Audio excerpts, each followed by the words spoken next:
kalau aku yang diperlakukan seperti itu nggak apa-apa, tapi kalau orang tuaku, aku nggak bisa terima.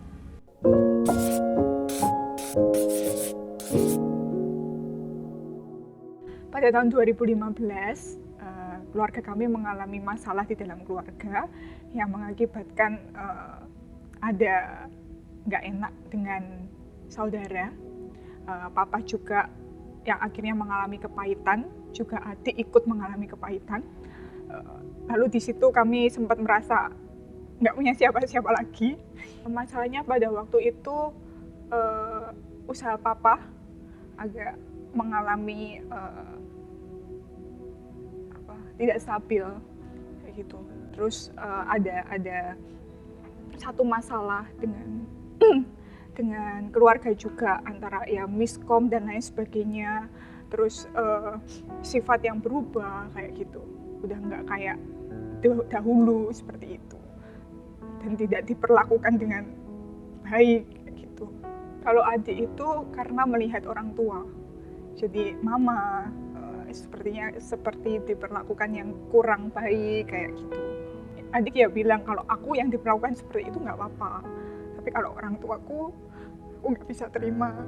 Setelah itu tahun 2016, ketika saya datang ke ibadah, dan pada waktu itu di ibadah ada Pastor Philip yang berkhotbah. Lalu Pastor Philip bernubuat bahwa akan ada pemulihan di dalam keluarga, ada hubungan-hubungan yang retak. Lalu kemudian Tuhan itu akan gantikan hubungan-hubungan yang retak itu dengan hubungan-hubungan yang baru. Setelah itu sentak iman saya tuh semakin bangkit, dan saya mengimani bahwa itu untuk keluarga saya. Saya juga merasa bingung kenapa kok saya nggak membenci gitu ya, nggak membenci. Ya saya percaya sih itu karena Tuhan kayak gitu, karena Tuhan mau untuk ada anggota keluarga lain di keluarga kami yang kami itu berjuang dan mendoakan. Jadi yang saya lakukan juga saya berdoa, saya juga nggak maksa untuk papa ataupun adik untuk memaafkan. Dan saya ingat benar pada waktu itu juga saya pegang yang Tuhan juga sudah omongkan ke Philip pada waktu itu, nubuatannya. Saya juga imani bahwa itu juga Tuhan, aku ingin ini terjadi juga di dalam keluargaku. Lalu berganti tahun, papa juga ikut ke gereja. Lalu kemudian sedikit demi sedikit papa itu mulai yang dulunya nggak pernah sate, yang dulunya nggak pernah baca Alkitab. Lalu kemudian papa itu baca Alkitab. Tapi kemudian papa itu berdoa, Tuhan, saya ingin baca Alkitab, saya ingin baca firman, meskipun saya nggak ngerti, saya ingin. Lalu tiba-tiba ketika itu papa bilang kalau misalnya ada sebuah cahaya yang menerangi Alkitab itu, kemudian setelah itu papa bisa langsung baca Alkitab tanpa menggunakan kacamata.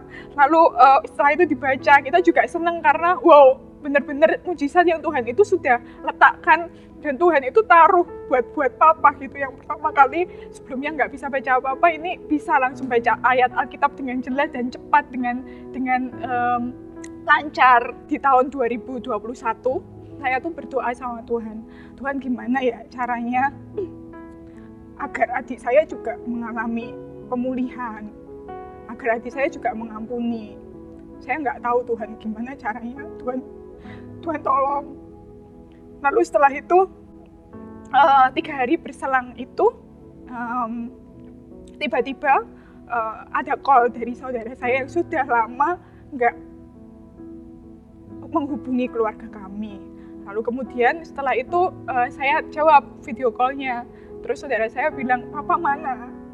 Setelah itu saya agak-agak syok dan juga bahagia banget. Lalu terus saya hubungkan ke papa, lalu dari situ terjadi pemulihan, mulai papa juga terharu, mama juga, dan mulai terjadi pemulihan di dalam keluarga.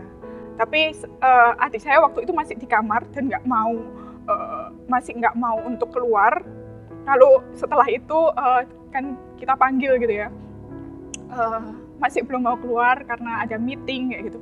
Terus akhirnya dia mau keluar, lalu akhirnya mereka berbicara, kami saling berbicara satu sama lain, saling cerita.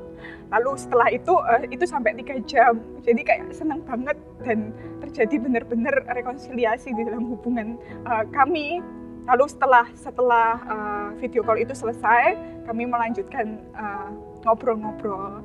Lalu saya tanya ke adik saya, kenapa kok kamu mau keluar pada waktu itu? Kamu sudah mengampuni belum? Terus adik saya bilang, iya aku sudah mengampuni, sungguh sudah mengampuni. Ya, sungguhan sudah mengampuni. Tapi tadi kamu kok mau keluar kenapa? Karena aku lihat papa dan mama mau untuk video call, masa aku nggak mau, bilang kayak gitu. Itu juga saya berusaha untuk memberanikan diri untuk ngechat dan juga tanya apakah mau join. Ternyata saudara saya ini juga beberapa kali sempat join saat teduh bersamanya Philip juga. Lewat peristiwa ini juga adik itu yang dulunya hatinya itu keras, cuek dengan orang-orang, dengan sekitarnya. Lewat kejadian ini dan mulai dia join ke Connect Group, dia itu mulai pulihkan sedikit demi sedikit sampai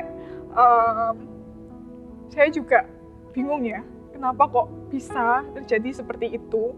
Untuk yang mengalami pergumulan yang sama, mungkin belum ada pemulihan di dalam keluarga, tetaplah berharap sama Tuhan, tetaplah melayani Tuhan.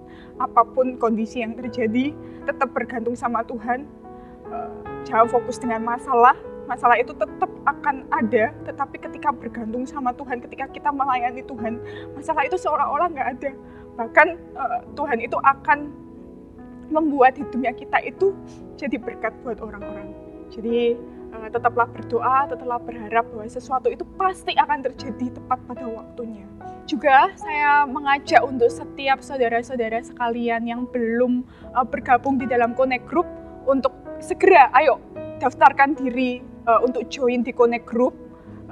Saya yakin akan ada sesuatu yang terjadi dan Tuhan itu akan pakai Connect Group ini untuk membantu mensupport, dan juga di sana Anda juga bisa digembalakan, dimuridkan, dan juga diajar untuk melayani Tuhan lebih lagi. Thank you. God bless you.